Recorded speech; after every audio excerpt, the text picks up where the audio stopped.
इस कार्यक्रम के पुण्यार्जक हैं माता पिता श्रीमान रूपचंद जी जैन, श्रीमती कमला जैन, दिनेश जैन, रेखा जैन, दिवेश जैन, दिशा जैन, गंगवाल परिवार, प्रवासी मुंबई, निवासी ब्यावर।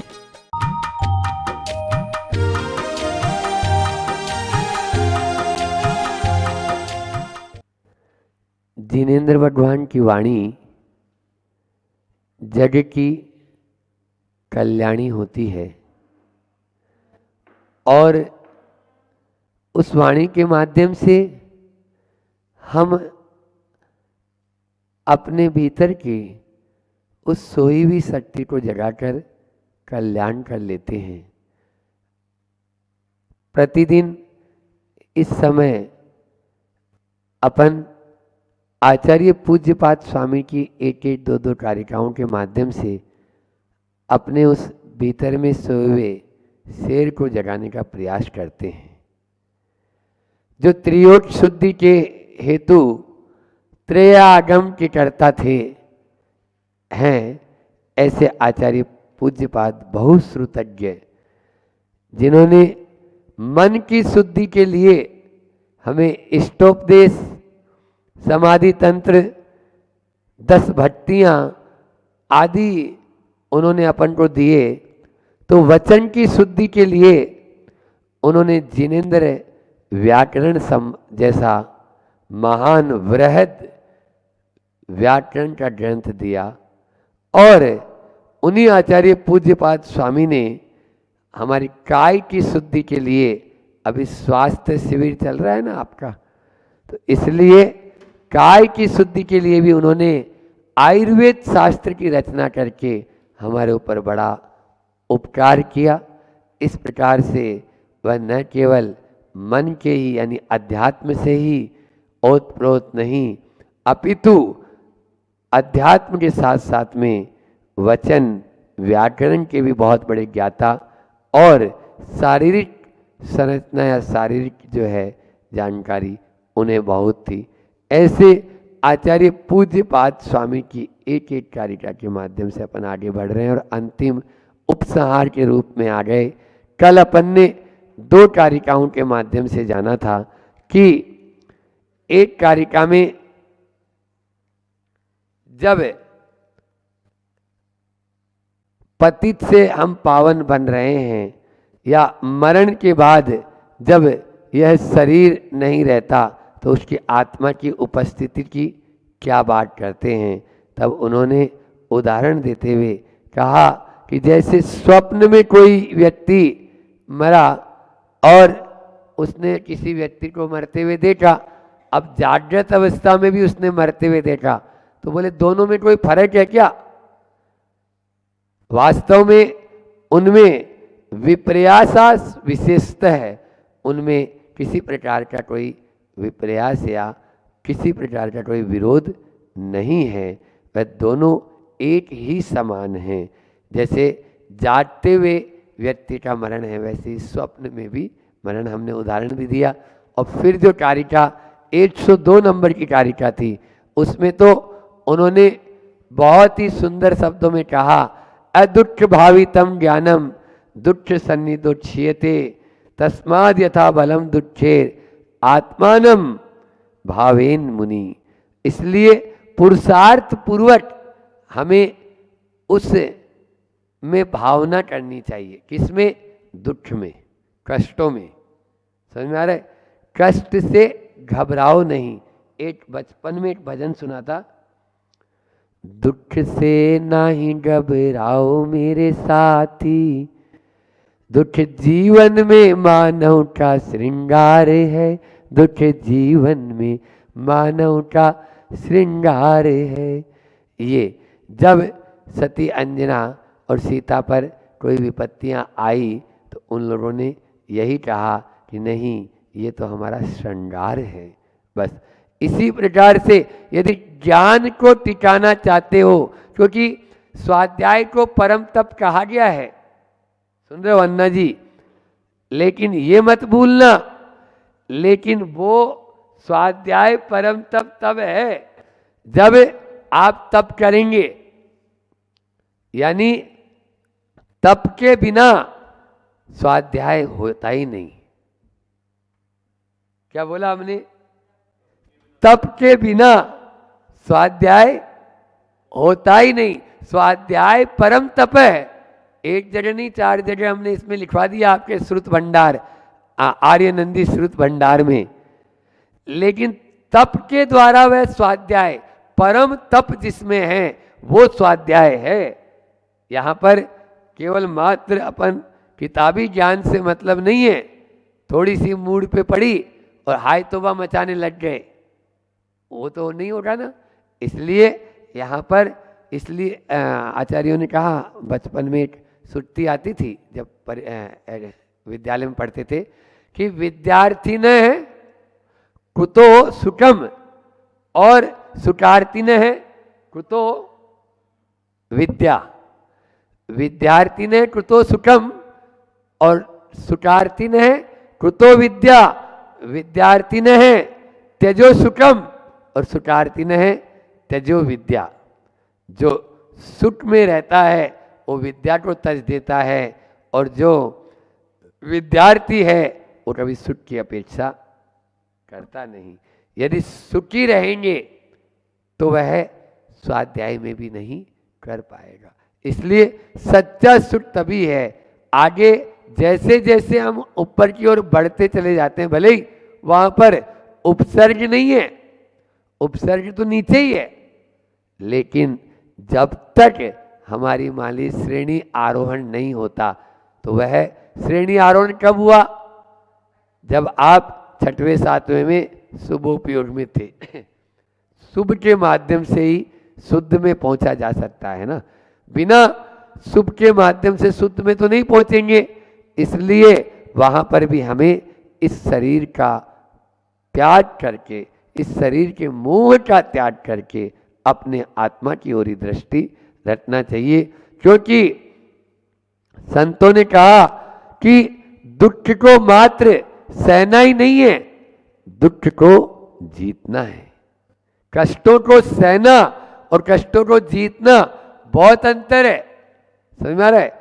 सह तो एक मिथ्या दृष्टि भी लेता है, अभव्य जीव है और उसको घानी में भी पेल देंगे, उपतट नहीं करेगा, वह उपतट नहीं करेगा। लेकिन जो ज्ञानी जीव है वो दुख को सहता तो है ही, सहने के साथ में वह जीतता भी है। जीतेंगे तभी हमारा आगे की ओर। इसलिए कहा सुख के सदुपयोग हेतु, लिख लो चाहे, सुख के सदुपयोग हेतु शक्ति चाहिए और दुख में हमारी समाधि बनी रहे, दुख में हमारी समता बनी रहे, इसलिए दृष्टि चाहिए। क्या बोला? क्रीम कोटेशन है, सुख के सदुपयोग हेतु शक्ति चाहिए। आपके पास सुख है लेकिन शक्ति नहीं, तो क्या उस सुख का उपयोग करेंगे? बोलो ना। करवटें बदलते रहेंगे डल्लब के गद्दे के ऊपर भी, और मूंग की दाल का पानी और लूट की रोटी, कुत्ते कार में घूमेंगे। बोलो। और दुख में समाधि या समता बने रहे, इसके लिए क्या चाहिए अपन को? दृष्टि चाहिए। तो भी हाँ, इसलिए आचार्यों ने 2 तरह की संलेटना बताई ना। संलेटना के 2 भेद होते हैं ना, काय संलेटना और कसाय संलेटना। तो कसायों की संलेटना तो अपन को करना ही है, तभी दुखों को जीत पाएंगे। काय की संलेटना भी हंसी मजाक नहीं है। समझ में आ रहा है? हाँ, इस काय को भी धीरे धीरे धीरे धीरे धीरे धीरे अब इसको छोड़ने का पुरुषार्थ करो। यहाँ पर टीका के अंदर दिए एक कारिका, बहुत आचार्य श्री जी की प्रिय कारिका है। अन्य पुष्टो मलेर दुष्टो देह नान्ते समादहे तत्कर्षो विधिना साधो सोद्याश्चायम तदिपर्या। वह जो है अन्न से पुष्ट शरीर है और मल से दुष्ट शरीर है, उसकी कभी समाधि हो पाएगी? बोलो ना। 3 काल में नहीं होगी। जो अन्न से पुष्ट शरीर और मल से दुष्ट शरीर है वह समाधि के योग्य नहीं है। इसलिए समाधि के लिए इस शरीर को भी कष्ट करना जरूरी है। शरीर त्रस्त होगा तभी समाधि हो पाती है, अन्यथा इंद्रियां उत्तेजित हो जाती है, कसाय बढ़ती रहती है, कसाय भी नहीं बढ़तेगी, शरीर शिथिल हो जाता है अपना आप ही। आप देखो हाथी होता है ना, हाथी, उसको पकड़ने वाले क्या करते हैं, एक गड्ढा खोद देते हैं और उस गड्ढे खोद देते हैं तो उसमें वो गिरता है। अब उसको 3 दिन भूखे रखते हैं। कितने दिन? 3 दिन। पहले दिन टाइट, दूसरे दिन लाइट, बोलो ना, अभी तो रोज बता रहे हैं, और तीसरे दिन राइट। यही होगा। अभी तो बात किए थे, हमसे तो बोल ही रहे थे, सवेरे तो मंदिर में आए थे। इस प्रकार से कहेंगे, क्यों? क्योंकि उन्होंने कसायों का संलेखन की, लेकिन चाय को शिथिल नहीं कर पाए, इसलिए उसे भी शिथिल करने की आवश्यकता है, तभी हम आगे बढ़ सकते हैं। अब इस अगली कारिका में यहाँ पर कह रहे हैं कि जब यह शरीर भिन्न है और आत्मा भिन्न है, दोनों एक साथ रहते हैं, इन दोनों के एक साथ रहने पर भी यह कैसे संभव है कि जो अनेक प्रकार की जो क्रियाएं हैं, कि यहाँ पर 103 नंबर की जो कारिका है, उस कारिका में आत्मा की जो इच्छा या राग और द्वेष रूपी जो वायु उत्पन्न होती है, उस वायु के द्वारा अपने अपने कार्यों में दोनों भिन्न भी है और दोनों अभिन्न भी, एक कारिका के माध्यम। क्योंकि हमारे आचार्यों ने, आप देखिए, यदि मैं आपसे पूछूं आत्मा मूर्तिक है या अमूर्तिक, बोलो अन्ना जी, मूर्तिक है या अमूर्तिक? शरीर मूर्तिक है, लेकिन अभी इस समय आत्मा मूर्तिक है या अमूर्तिक?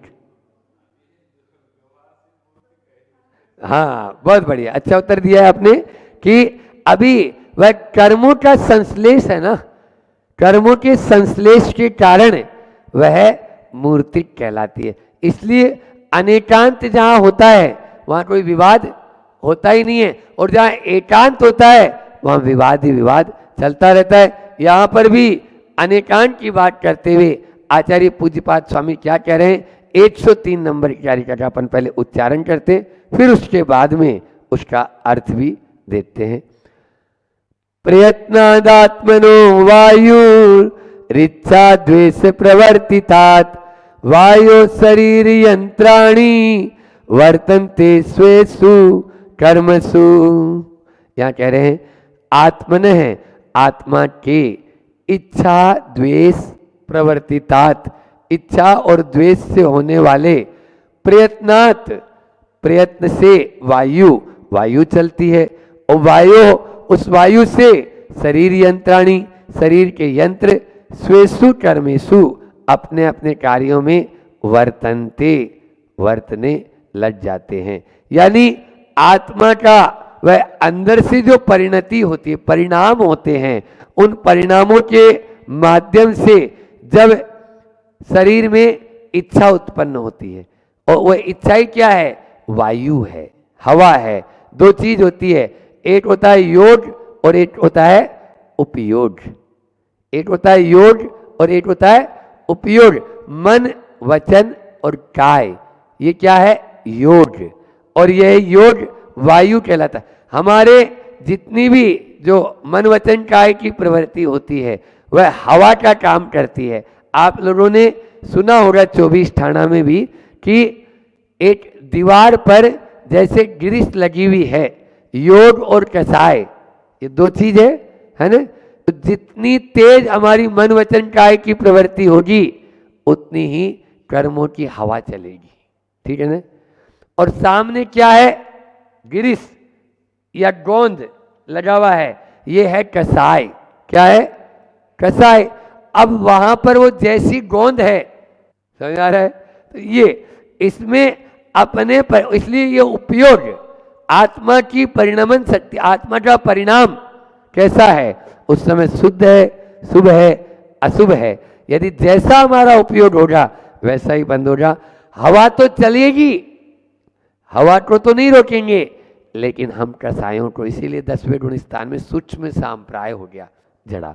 तो ये हमारे लिए यहाँ पर आचार्य भगवान कहना चाह रहे हैं कि यदि आप इस योग और उपयोग को समझ लेंगे, जितनी जितनी हवा चल रही है हमारे मन वचन काय की जैसी प्रवृत्ति होगी, आत्मा में उतना ही स्पंदन होगा, आत्मा में जितना स्पंदन होगा उतना ही हम ये जो ब्रह्मांड खचाखच भरा हुआ है उससे कर्मों का बंध कर बैठेंगे। इसलिए कर्मों से यदि बचना चाहते हैं तो यही रास्ता है कि हम सबसे पहले आत्मा के उस परिणमन को कम करें, कसाई को कम करें, और फिर हवा चलेगी कोई बात नहीं, हम हवा को नहीं रोक सकते, लेकिन हवा के माध्यम से जितनी जितनी जितनी उसमें प्रवृत्ति कम होती चली जाएगी उतना उतना बंध कम होता चला जाएगा।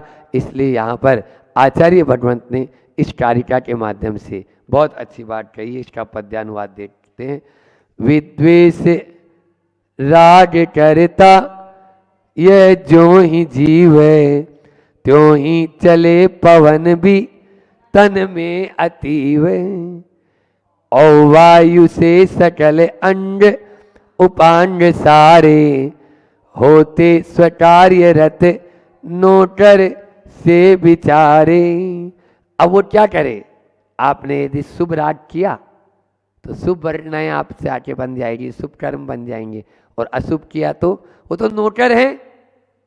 जैसे बताते हैं ना महाराज जी कि आपने ऑर्डर क्या किया, आपने आइसक्रीम का ऑर्डर किया था तो आइसक्रीम आई है, आपने होट टी का ऑर्डर किया था तो होट आई है, समझ रहे। तो आप जो एक होटल में जाकर, या होटल में जाना नहीं चाहिए, आइसक्रीम और चाय नहीं पीना चाहिए, है ना, फिर भी उदाहरण की दृष्टि से बता रहा हूँ कि आप जो मीनू में टिक करेंगे वही मीनू वो वहाँ का वेटर लेके आपके सामने आ जाएगा और उसी के माध्यम से आपको परोसगारी करेगा। तो यहाँ पर भगवान कहना चाह रहे हैं कि आपको यह विद्वेष या राग, इसको पहले आग, इसको बुझाओ, इसको कम करो, तभी वह, नहीं तो इसकी आग से पवन भी अति हुआ चलती चली जा रही है। आचार्य श्री जी का हाइकू भी इसी के ऊपर है कि उपयोग का सही उपयोग ही, ध्यान से सुनो, उपयोग का सही उपयोग ही सही योग है। तो योगा तो कर रहे हो, लेकिन उपयोग का सही उपयोग करना ही सही योग है। यदि आप उपयोग का सही उपयोग नहीं कर रहे तो यह आपने लिए एक कहेंगे कर्म बंध का कारण ही हो जाएगा। हमें, क्योंकि यहाँ पर एक बात प्रसंग है तो मैं बता दूं कि योग का मिलना आसान है। क्या बोला मैंने? आप लोगों को 4.5 महीने मिल गए, सबको 3.5 महीने ही मिलते हैं। हाँ, उसमें भी हम लोगों की और थोड़ी सी रही दृष्टि, गुरुदेव की दृष्टि, तो 5 महीने हो जाएंगे, है ना। तो ये उपयोग, आपको योग मिला, लेकिन इस योग का उपयोग क्या किया? आपको आंखें मिली, आंखों का उपयोग क्या किया? आपको कान का योग मिला, कान का उपयोग क्या किया? आपको ये शरीर मिला, शरीर का उपयोग क्या किया? यदि आपको जो योग मिला है उस योग का यदि आपने उपयोग सही किया तो वो सदुपयोग कहलाएगा, और यदि आपने गलत उपयोग किया तो दुरुपयोग कहलाएगा। अभी तक तो दुरुपयोग में ही चला जाता है, हम अपनी इन 5 इंद्रियों के वशीभूत होकर उसी दुरुपयोग में लग जाते हैं, तभी हमारा उन्हीं इंद्रियों के वशीभूत हो जाते हैं। 3 तरह की यहाँ पर विजय भी बताई है कि आहार विजय, आसन विजय और निद्रा विजय। क्या बोला? यदि आप दुख से छुटकारा पाना चाहते हैं तो आहार विजयी बने, आसन विजयी बने और निद्रा विजयी बने। आहार विजय मतलब अपनी इंद्रिय, रसना इंद्रिय पर विजय, कंट्रोल करें, और आसन विजय यानी ये 3 जो योग हैं इन योगों को गुप्त कर लें, गुप्ती में आ जाना, आसन पर विजय प्राप्त, आसन सिद्धि भी बोलते हैं इसको, ठीक है ना। और निद्रा विजय यानी ब्रह्मचर्य की सिद्धि तभी हो पाएगी। इसलिए इष्ट और अनिष्ट, इसमें ज्यादा अपन को फंसना नहीं, ये तीनों चीज तभी होगी जो आपको योग मिला है उसका सदुपयोग करेंगे। आहार विजय, आसन विजय और निद्रा विजय। इन तीनों का यदि आप विजय प्राप्त करना चाहते हैं और तभी दुखों से, यहाँ पर दुख से छुटकारा प्राप्त करने का ये तरीका इस कारिका में बताया है। इसलिए ये तन मिला है तो अपन को इसका पूर्ण रूप से उसी रूप में अनुरूप ही हमें काम में लेना है, तभी हम आगे बढ़ सकते हैं। इतना ही रखेंगे कि हम उस शरीर का जो उपयोग वास्तव में होना चाहिए वही करें, इसी भावना के साथ। अहिंसा परमो धर्म की आचार्य गुरुवर विद्यासागर जी महामुनिराज। और दूसरी बात यह है कि बहुत विनय पूर्वक अध्ययन करो। कल परसों मूलाचार में गाथा है कि जिसने विनय पूर्वक माँ जिनवाणी का अध्ययन किया है उसको अगले अगले भवों तक भी वो माँ जिनवाणी याद रहती है। बहुत सारे छोटे छोटे बच्चे आपने देखे होंगे, वो कैसे याद कर लेते हैं। एक बार में भक्तामर याद हो गया, तत्वार्थ सूत्र याद हो गया। क्या कारण है? हम लोग याद नहीं कर पा रहे हैं और वो छोटा सा बालक याद कर पा रहा है, इतना क्षोभसम भी नहीं है। उसने पिछले भाव में बहुत विनय पूर्वक अध्ययन किया होगा, बहुत हाथ जोड़ के अध्ययन किया होगा, उसको सम्मान के साथ अध्ययन किया होगा, तभी आज उसको वो सब का सब आ गया है। आचार्यों की वाणी झूठी नहीं होती है। आचार्य जो लिखा है कि जो आपने विनय पूर्वक याद किया है वो आने वाले समय में भी आता चला जाएगा। ज्ञान की विनय चारित्र से भी आगे होती है। मतलब क्या, ये बात आई थी अभी कल परसों क्षमा सागर जी महाराज जी की पुस्तक में, तो लोगों को शंका समाधान हो रही थी क्या है क्या है क्या है। तो आपको बताते वहाँ विनय की बात चल रही थी और विनय में ये बोला कि एक तरफ तो है चारित्र और एक तरफ है ज्ञान। तो चारित्र और ज्ञान में क्या बढ़ा? तो बोले ज्ञानी बढ़ा, ऐसा बोल दिया।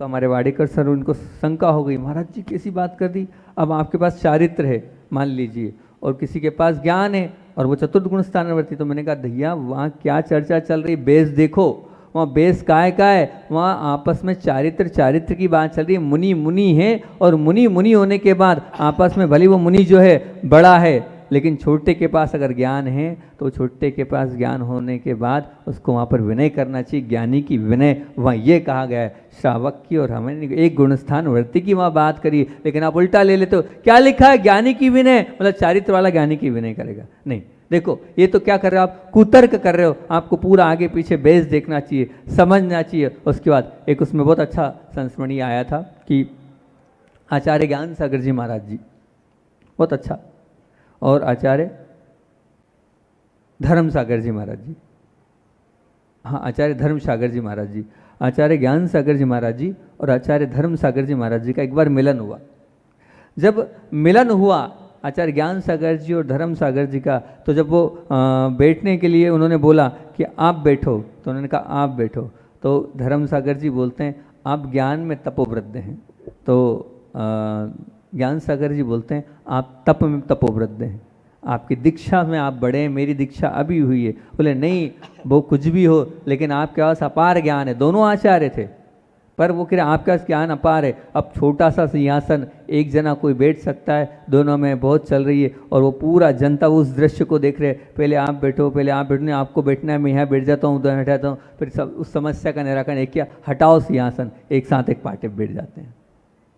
हटाओ सिंहासन, एक साथ एक पाटे पर वो दृश्य था जो एक साथ एक पाटे पर दोनों आचार्य भगवान ज्ञान सागर जी भी और धर्म सागर जी बैठे। लेकिन धर्म सागर जी महाराज जी ने वहाँ पर ज्ञान की विनय करी थी कि भले ही मेरे पास आज चारित्र से मैं बड़ा हूँ, दीक्षा में बड़ा हूँ, लेकिन ये ज्ञान में बड़े थे, इसलिए उनको बिठाया। तो वहाँ पर वो विवक्षा लिखी गई है, एक चारित्र की अपेक्षा से वहाँ पर लिखा गया है कि वो बड़ा है। आप में भी अगर चतुर्थ गुण स्थानवर्ती हैं और अगर किसी पास ज्ञान ज़्यादा है तो आप उनकी विनय आपको करना चाहिए, तब आपका क्षोभसम बढ़ेगा, ये मान के चलना। क्योंकि एक बात ध्यान रखना, असल में विनय के द्वारा, बहुत काम की बात है, हमारी शक्ति का केंद्रीकरण होता है।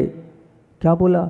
बहुत बड़ी बात बोली है यहाँ कि विनय के द्वारा हमारी शक्ति का केंद्रीकरण होता है, हमारी ऊर्जा का अपव्यय नहीं हो पाता है और हमारा नष्ट होने से हम बच जाते हैं। मतलब जितनी आप विनय करोगे उतनी शक्ति का अपार केंद्रीकरण आपके अंदर होता चला जाएगा, होता चला जाएगा। वो विनय गुण आपके अंदर होना चाहिए। वो विनय गुण आपके अंदर है तो आप अपार संपदा के मालिक बन सकते हैं, पर है ही नहीं हमारे पास। तो और थोड़ा बहुत भी ज्ञान आ जाता है तो हम क्या अपने आप को क्या 30 मार खा समझते हैं, अपने आप को सब कुछ समझते हैं कि मेरे पास तो बहुत कुछ है, मेरे पास तो बहुत कुछ है। 2 बहनें थी, उसमें से जो एक बहन थी उसे थोड़ा पढ़ लिया, थोड़ा लिख लिया, तो वो अपने आप को बहुत ज़्यादा एडवांस समझने लगी। ये कहेंगे आजकल के एडवांस, उसको एडवांस ही बोलते हैं ना आप लोग।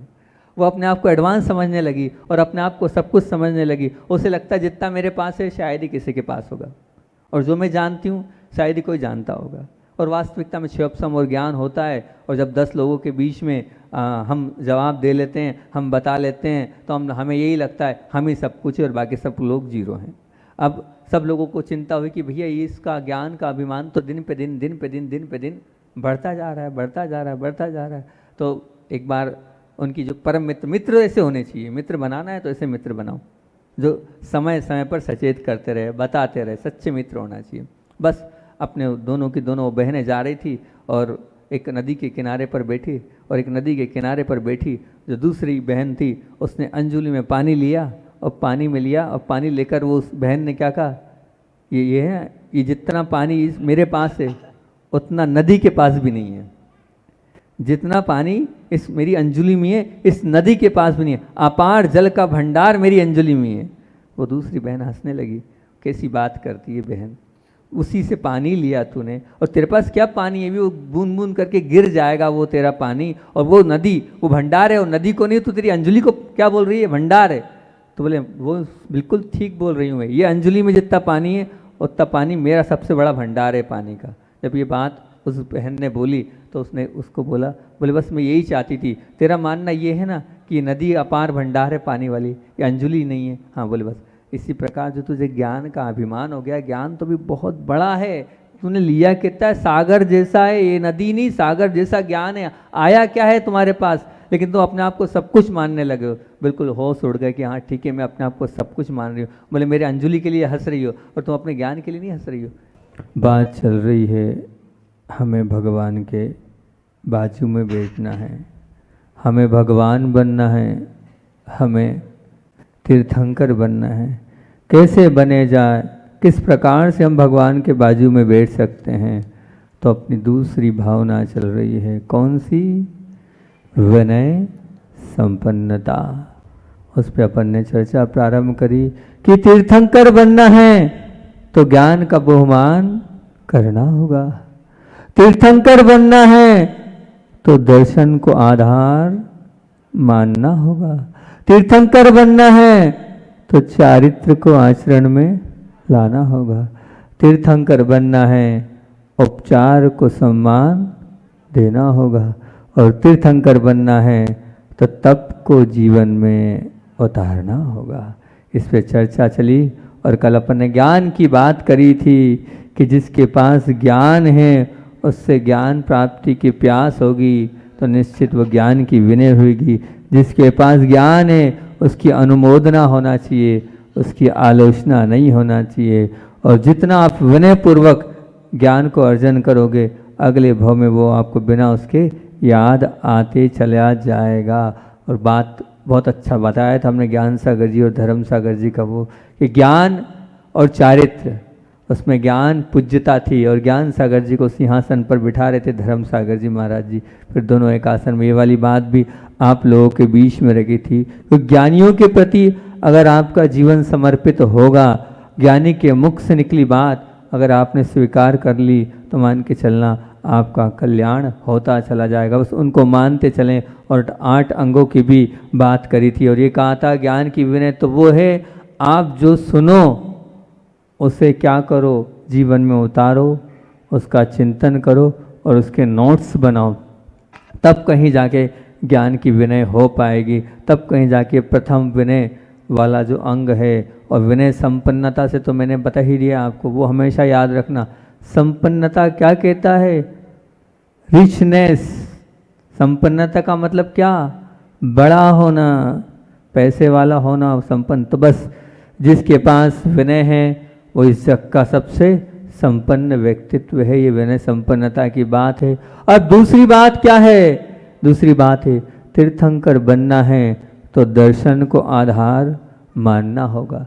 जब तक आपके जीवन में दर्शन के प्रति विनय नहीं होगी, सम्यक दर्शन के प्रति आह्लाद भाव नहीं होगा, सम्यक दर्शन के प्रति अंदर से उत्साह नहीं जागेगा, तब तक ये मान के चलना अभी आप भगवान नहीं बन सकते हो। कभी विचार किया आपने कि मेरे जीवन में सब कुछ अच्छा है, ऐसी कोई तकलीफ नहीं है, ऐसा कोई कष्ट नहीं है, ऐसी कोई पीड़ा नहीं है, उसके बावजूद में भगवान के दर्शन नहीं कर पा रहा हूँ, उसके बावजूद में भगवान का अभिषेक नहीं कर पा रहा हूँ, उसके बावजूद में भगवान की पूजन नहीं कर रहा हूँ।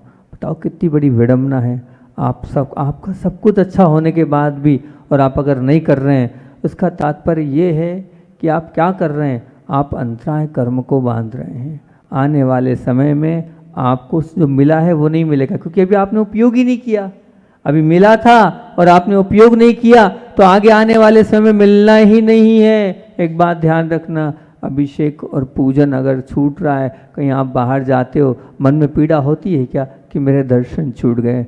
मन में पीड़ा होती है कि मेरी पूजन छूट गई, मेरी भक्ति आराधना छूट गई? अगर ये पीड़ा है तो वास्तविकता में आपके अंदर वो दर्शन के प्रति विनय है, अन्यथा वो दर्शन के प्रति विनय नहीं है। आपको हम बताएं कि सर सेठ भागचंद जी सोनी, आचार्य श्री के मुख से सुना था, सर सेठ भागचंद जी सोनी स्वयं कुएं से जल लाते थे और स्वयं जो है द्रव्य सामग्री धोते थे और स्वयं वेदी की झाड़ू लगाते थे। क्या है वो भागचंद जी सोनी उस जमाने के जिन्हें सोने की नशिया बनाई है?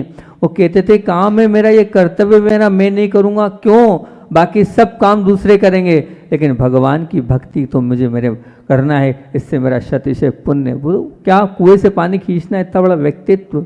और आप लोगों से यही तो बोल रहे हैं कि बड़े बाबा विराजमान है, पार्श्वनाथ भगवान विराजमान है, उनकी भक्ति आराधना आप क्यों नहीं कर पा रहे हो, क्यों नहीं जा रहे हो?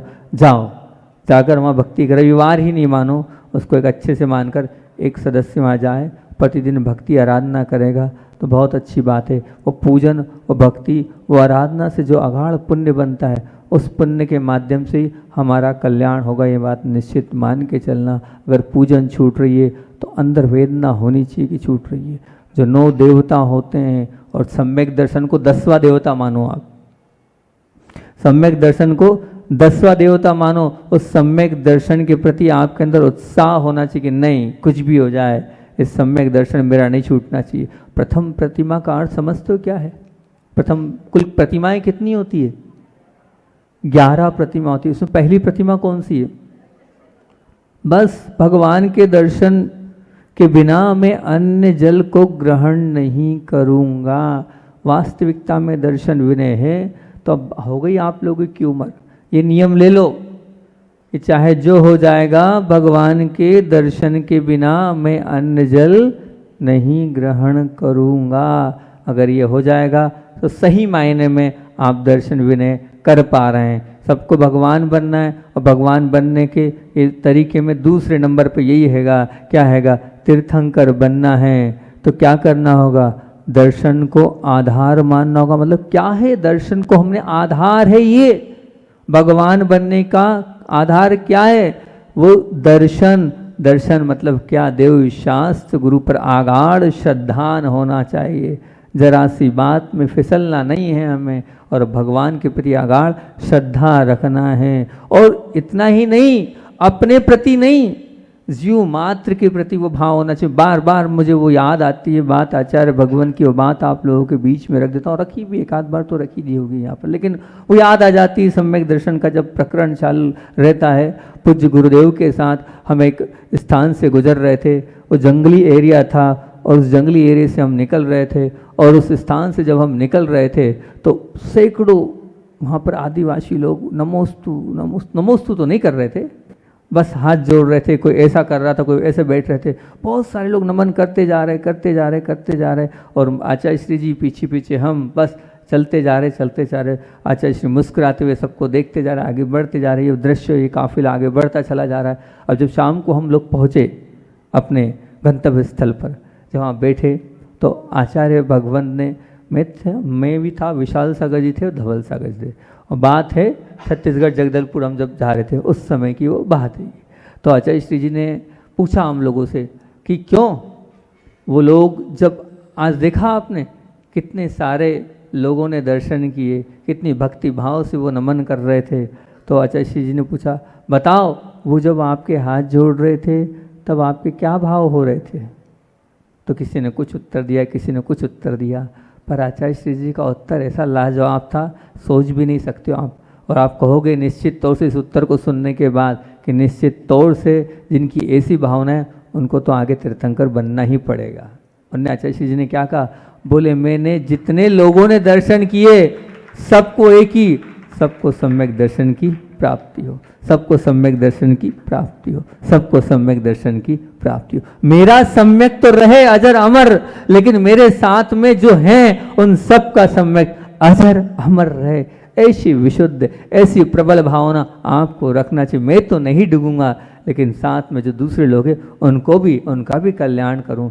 ये भावना रहती है कि जीव मात्र का कल्याण होगा, तभी तीर्थंकर पदवी के पास और निकट आप बैठने की वो ताकत आपके अंदर आ सकती है। वो तीर्थंकर बनने की हैसियत रखने की ताकत है। सबके लिए सम्यक का विचार करना, सबको सम्यक दर्शन हो, ये भावना बाना, ये अगर आपके अंदर है तो बहुत अच्छी बात है। 9 देवता तो हैं, कौन कौन से इतना भी पता है कि नहीं? भी पता है कौन कौन से 9 देवता है? अरिहंत, सिद्ध, आचार्य, उपाध्याय, साधु और जिन धर्म, जिन आगम, जिन चैत्य, ये 9। आज से एक और ऐड कर देना, 10वां सम्यक दर्शन, ये भी देवता है, इसको और ऐड कर देना। अब 9 की जगह ये मेरी तरफ से मैंने जोड़ दिया, 10 देवता हैं हमारे अंदर। उस सम्यक के प्रति विनय होनी चाहिए, उस सम्यक के प्रति सच्ची आस्था और सच्ची श्रद्धा होनी चाहिए, तभी हमारा कल्याण हो पाएगा, अन्यथा कल्याण नहीं होगा। हम कल्याण करना तो चाहते हैं, लेकिन कल्याण करने की भावना भी रखते हैं, लेकिन अंदर से हमारा भी सम्यक तो बहुत कमज़ोर है। किसी ने कुछ कर दिया और बस खोटा अपना बना लिया माथा, वहाँ बोले इसको पूजा, उसको पूजा, इसको करा, इसको करा। ये क्या है?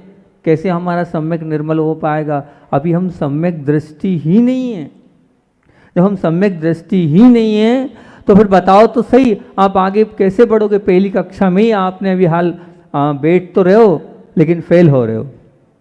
पहली कक्षा में सब लोग बैठे तो हैं पर फेल हो रहे हैं। तो बस हमें भगवान बनना है तो अपने दर्शन को पक्का और मजबूत रखना है। मैं बैठा हूँ, चिंता नहीं करना, आचार्य श्री बैठे, हम लोग बैठे, आ जाना, कुछ हो तकलीफ हम सब निपट लेंगे, लेकिन यहाँ वहाँ माथा मत टिकाना, यहाँ वहाँ अपने सिर को नहीं झुकाना। ये सम्यक्त्व है। और दूसरी बात क्या है? तीर्थंकर बनना है तो चारित्र को आचरण में लाना होगा। तीर्थंकर बनना है तो काय को लाना होगा?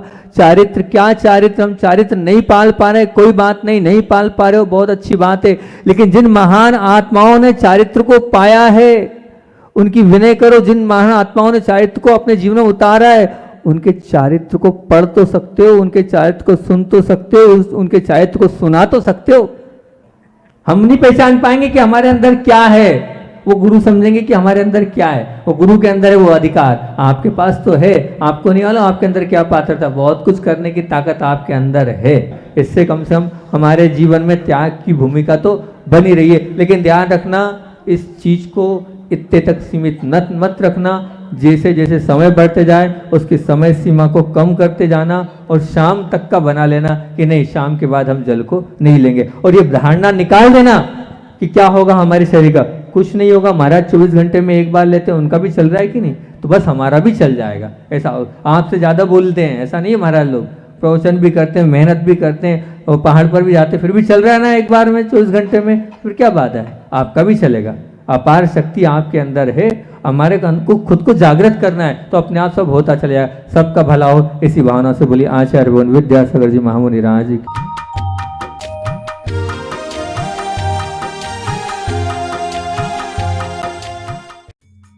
इस कार्यक्रम के पुण्यार्जक थे माता पिता श्रीमान रूपचंद जी जैन, श्रीमती कमला जैन, दिनेश जैन, रेखा जैन, दिवेश जैन, दिशा जैन, गंगवाल परिवार। प्रवासी मुंबई, निवासी